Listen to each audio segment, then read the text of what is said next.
Assalamualaikum warahmatullahi wabarakatuh. Jumpa kembali dengan saya Yanti Wiana. Dalam video pembelajaran kali ini saya akan membahas materi statistika tentang bagaimana menentukan kuartil untuk data berkelompok. Mari kita lihat pembahasan berikutnya.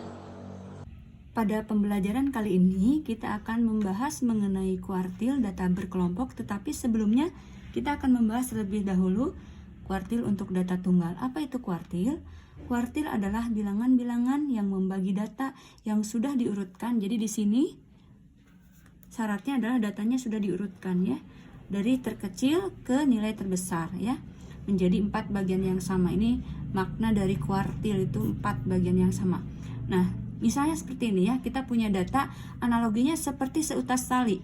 Ketika kita akan membagi 4 seutas tali ini tanpa alat ukur, maka kita akan membagi 2 terlebih dahulu ya, bagi 2 di sini dari data terkecil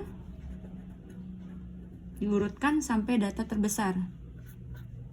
Nah ya, kita bagi 2 terlebih dahulu.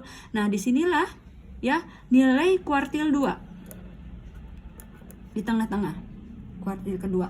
Nah kemudian sisa paruh bawah ya, dari X minimum sampai dengan kuartil kedua ini kita bagi 2 lagi.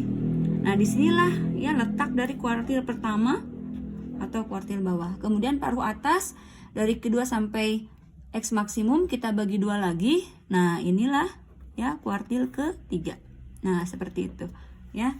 Jadi kuartil pertama istilah lainnya kuartil bawah, kuartil kedua istilah lainnya median ya.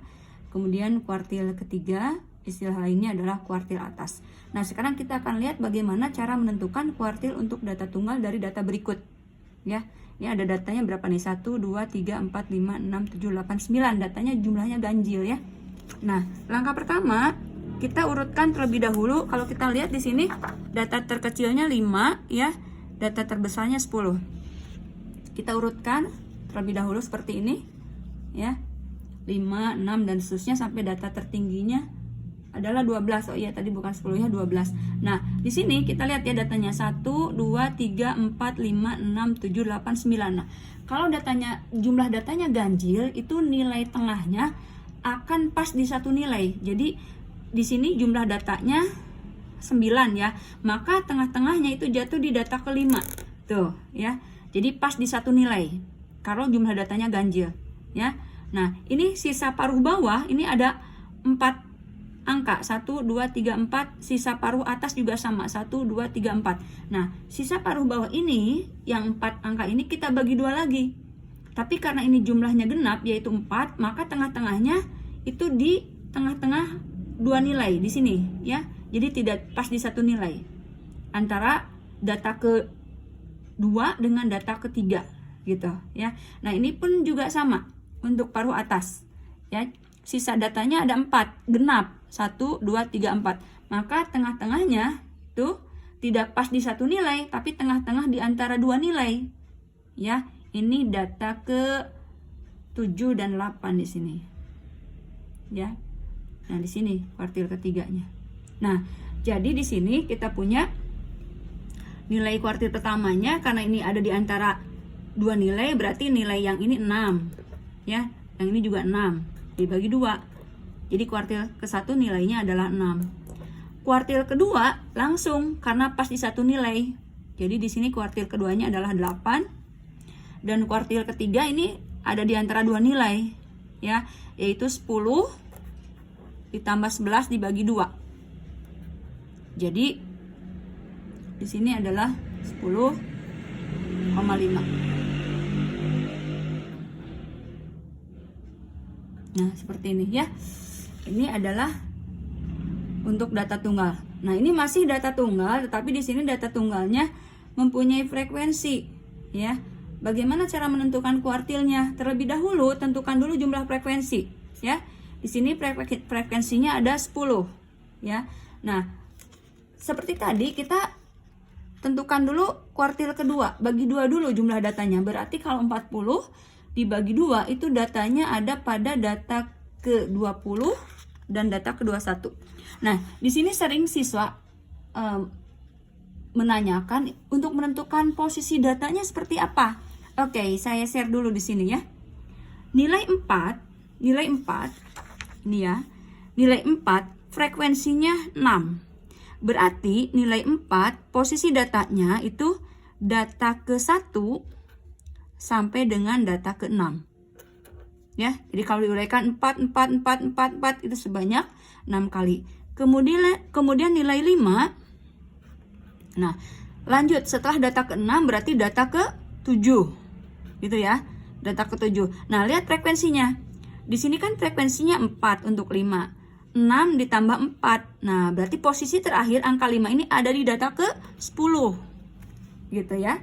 Nah, kemudian 6. Nilai 6. Posisi datanya data ke berapa? Setelah 10 adalah data ke-11. Sampai dengan data ke berapa? Nah, ini jumlahkan. 6 tambah 4 tambah 8 ya, itu adalah 18. Gitu ya. Lanjut. Nilai 7. Data ke berapa? 19 sampai jumlahkan lagi 30.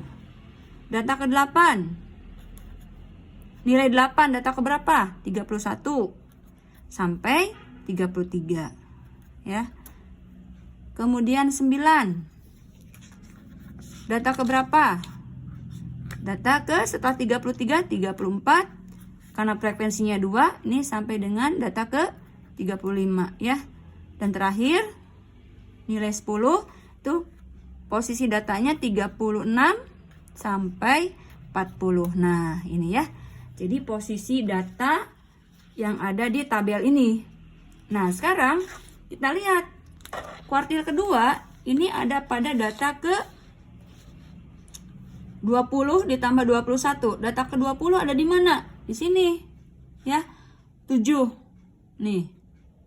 Di sini ya. Karena 7 ini posisi datanya dari 19 sampai ke data ke 30. Jadi data ke 20 dan data ke 21 ada di nilai 7. Maka di sini nilai data ke 20 ini adalah 7 ditambah 7 dibagi 2 ya.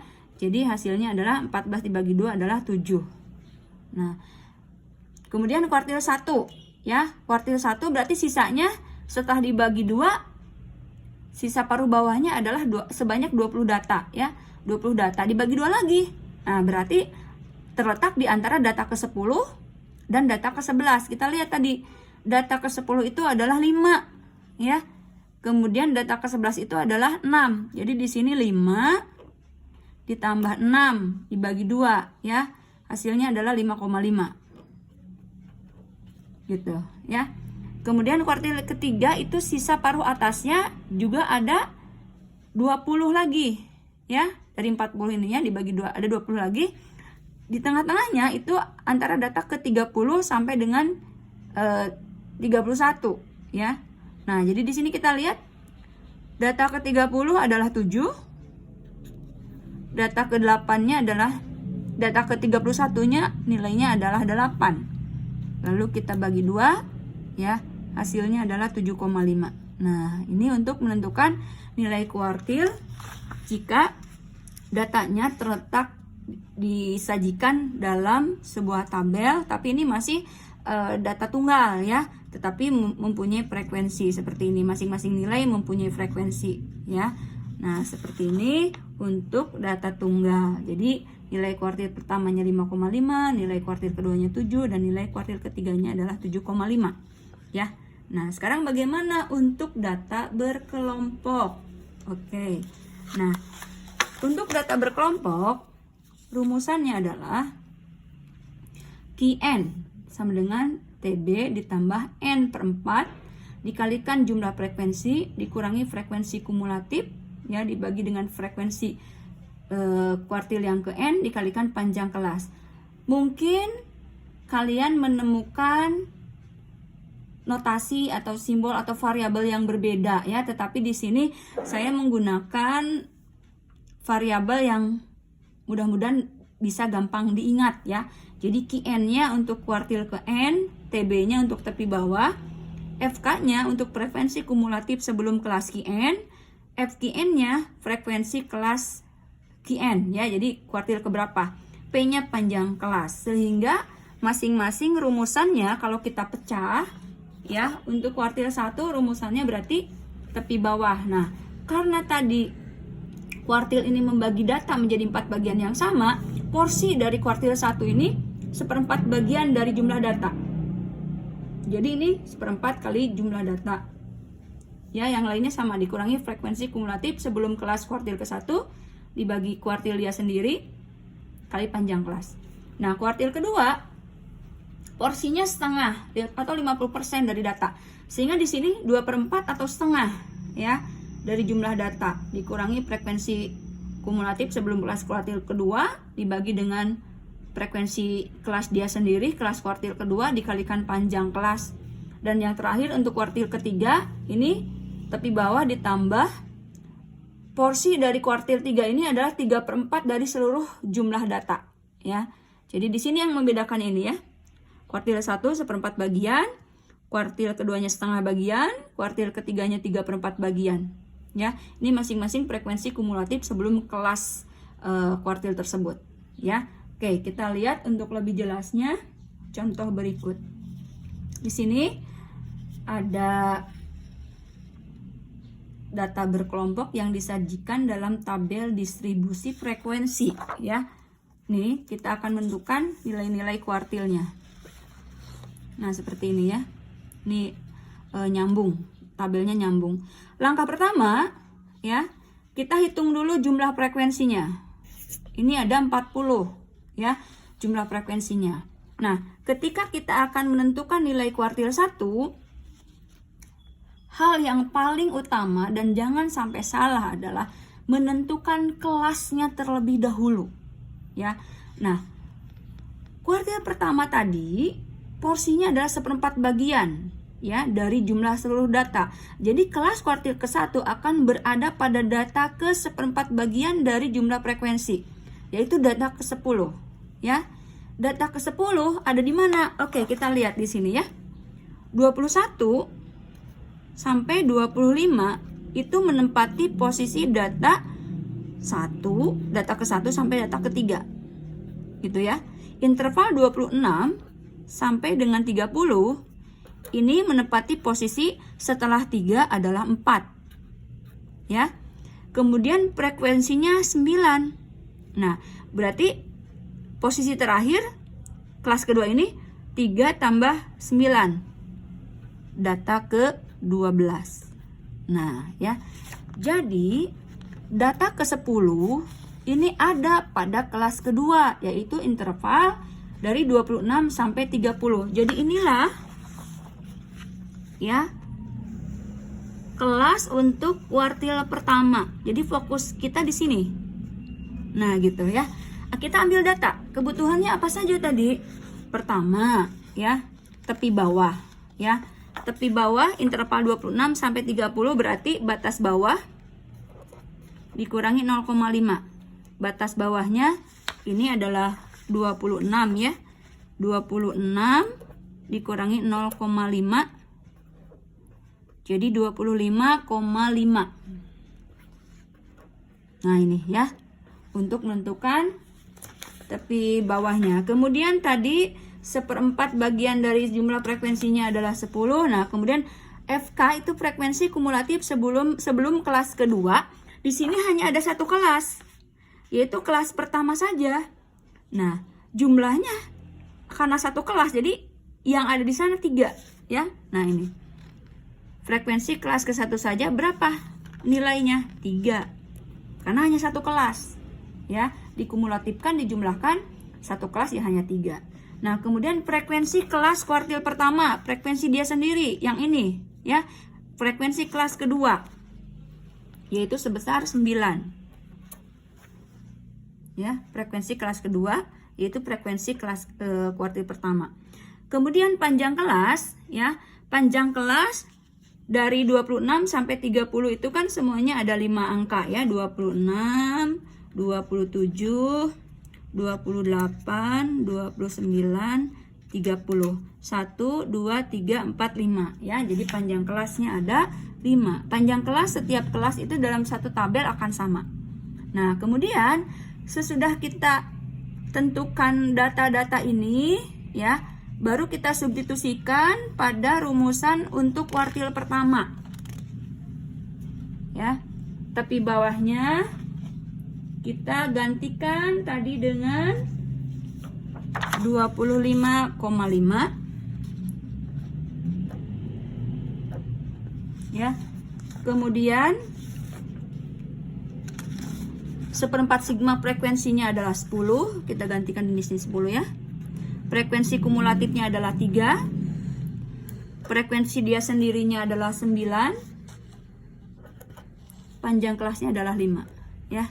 Nah, jadi kita tentukan ini 10 dikurangi 3-nya adalah 7, 7 dikali 5-nya adalah 35, dibagi 9, ini tetap 25,5-nya ya. Nah, lalu dijumlahkan, ini dibuat desimal dulu, 35 dibagi 9-nya menjadi 3,9, kemudian dijumlahkan dengan tepi bawahnya, sehingga kuartil pertama nilainya adalah 29,4. Oke, pertanyaannya, sudah benarkah pekerjaannya? Kita cek lagi ya. Tadi kelas kuartil ke-1 itu ada di kelas kedua dengan interval 26 sampai dengan 30. Jadi kalau hitungan kita 29,4, adakah di sana nilai tersebut? Ya, jawabannya ada di kelas kuartil ke-1. Karena intervalnya dari 26 sampai 30. 29,4 ada di sana ya. Itu untuk mengecek kebenaran perhitungan kita. Oke, kita lanjutkan. Bagaimana untuk menentukan kuartil kedua? Kelas kuartil kedua itu diambil dari setengah bagian dari seluruh jumlah data. Ya, jadi posisinya ada pada data ke-20. Ya. Oke, kita cek kembali di sini. Di manakah data ke-20 letaknya? Tadi untuk kelas kedua itu posisi datanya sampai dengan data ke-12. Berarti interval berikutnya kelas ketiga 31 sampai 35 ya, posisi datanya data ke berapa? Setelah 12 berarti 13 ya. Ya. Oke, lalu ini jumlahkan semuanya nih. 12 tambah 4 16. Ya. Oke, tapi ini 12 tambah 4 ya. 16. Jadi kelas ketiga posisi datanya dari data ke-13 sampai 16. Kemudian interval berikutnya kelas keempat ini 36 sampai dengan 40. Posisi datanya di mana? Setelah data ke-16, data ke-17 sampai dengan 16 tambah 10 ya, 26. Gitu ya. Nah, jadi data ke-20 ini berada di kelas ke-4. Nih. Ini adalah kelas kuartil kedua. Ya. Kelas ke-4, intervalnya 30 sampai 40. Ini kelas kuartil kedua. Posisi datanya data ke-17 sampai dengan 26. Karena tadi kita punya kuartil kedua ini berada pada data ke-20. Nah, sekarang kita fokus ke kelas ke-4. Ya, seperti tadi. Kita amati kebutuhannya. Pertama, tepi bawahnya ya. Dari 36, tepi batas bawahnya ya, 36 dikurangi 0,5. Jadi tepi bawahnya 35,5 ya. Kemudian tadi setengah dari seluruh jumlah frekuensinya adalah 20. Nah, frekuensi kumulatifnya karena posisi kuartil kedua ini kelas ke-4, berarti kelas sebelumnya ada 3 kelas. Kelas ke-1, kelas kedua, kelas ketiga. Masing-masing frekuensinya 3 tambah 9 tambah 4 ya. Nih, frekuensi kelas pertama, kelas kedua, kelas ketiga. Kita jumlahkan. Inilah frekuensi kumulatifnya sebesar 16. Gitu ya. Nah, kemudian berikutnya frekuensi kelas kedua, yaitu frekuensi kelas keempat. Berapa? Di sini lihat ada 10. Nah, ya, inilah data-data yang kita perlukan untuk menentukan nilai kuartil kedua. Kemudian kita substitusikan data ini ya pada rumusan kuartil kedua. Oh iya, tadi ini satu lagi ya, P-nya panjang kelas. Ya, tadi sudah kita tentukan sama semua kelas itu panjang kelasnya 5. Ya, kita substitusikan, tepi bawahnya kita ganti dengan 35,5. Kemudian setengah frekuensinya adalah 20. Frekuensi kumulatifnya adalah 16 ya, ini 16. Frekuensi dia sendiri adalah 10. kemudian panjang kelasnya adalah 5 ya. Nah, ini 35,5. Nah, ini 20 dikurangi 16-nya adalah 4, dikalikan 5-nya 20, dibagi 10 hasilnya 2 ya. Sehingga nilai kuartil kedua adalah 37,5. Apakah nilai tersebut ada di kelasnya? Kita lihat lagi ya. Tadi kuartil kedua itu ada di kelas keempat, intervalnya nilai-nilainya dari 36 sampai dengan 40 ya. Jadi 37,5 ada di kelas keempat ya. Itu untuk mengecek kebenaran pekerjaan kita. Yang terakhir untuk kuartil ketiga ya. Kuartil ketiga itu porsinya 3/4 dari seluruh jumlah data. Jadi posisi datanya ada pada data ke-30 ya. Oke, yang tadi kita lanjutkan lagi ya. Ini lanjutannya ya. Tadi 36 sampai 40 ini ada pada data ke-17 sampai 26. Nah, berarti ini 41, interval 41 sampai 45 itu posisi datanya setelah 26, 27 ya. 27, ini 26 tambah 3 sampai dengan data ke 29 ya. Kemudian interval 46 sampai dengan 50 setelah 29 itu berarti data ke 30. 29 tambah 11. Nah, ini ya sampai data terakhir, data ke 40. Oke, balik lagi. Tadi kuartil ketiga itu data ke-30. Ada di mana data ke-30? Ada di kelas ke-6. Ya, ini kelas untuk kuartil ketiga. Gitu ya. Karena posisi datanya kelas ke-6 itu dari data 30, data ke-30 sampai dengan data ke-40 gitu ya. Jadi ini ada di kelas ke-6, intervalnya 46 sampai dengan 50. Nah, itu ya. Kita tentukan dulu kebutuhannya. Di sini tepi bawahnya ini berarti 46 dikurangi 0,5 berarti 45,5 ya. 3/4 dari jumlah datanya adalah 30.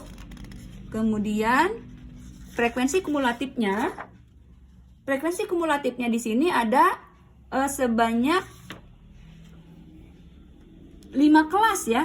Karena yang sebelumnya itu ada semuanya 6 kelas ya. Nah, kemudian tadi posisi datanya kan ada di kelas ke-6 ya.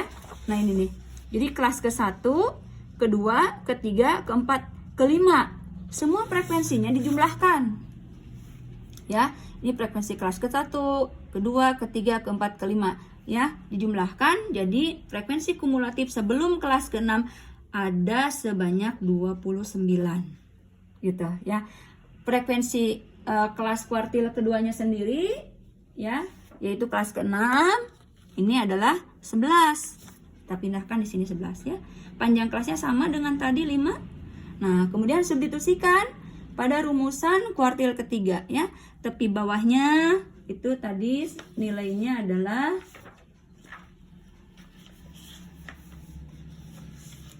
berapa tadi? 45,5 ya. Yang ini nih, data yang ini. Nih, tepi bawahnya 45,5. Kemudian 3/4 dari jumlah datanya adalah 30 ya. Kemudian frekuensi kumulatifnya adalah 29 dibagi frekuensi dia sendiri adalah 11 ya. Jadi kita hitung di sini ya. Oh, dikali panjang kelasnya adalah 5. 30 dikurangi 29-nya 1 kali 5-nya adalah 5 dibagi 11. Jadi hasilnya adalah 45,5 ditambah 0,45, 45,95. Nah, inilah ya nilai kuartil ketiga dari data tersebut. Nah, kita cek lagi ini. Betul tidak? Nah, lihat tadi ya. Kita tadi punya bahwa nilai kuartil ketiga itu ada di kelas ke-6. Dari 46 sampai 50. Jadi 45,9 ada di kelas ke-6. Nah, demikianlah pembahasan mengenai kuartil, baik itu kuartil data tunggal ataupun data berkelompok. Semoga bermanfaat.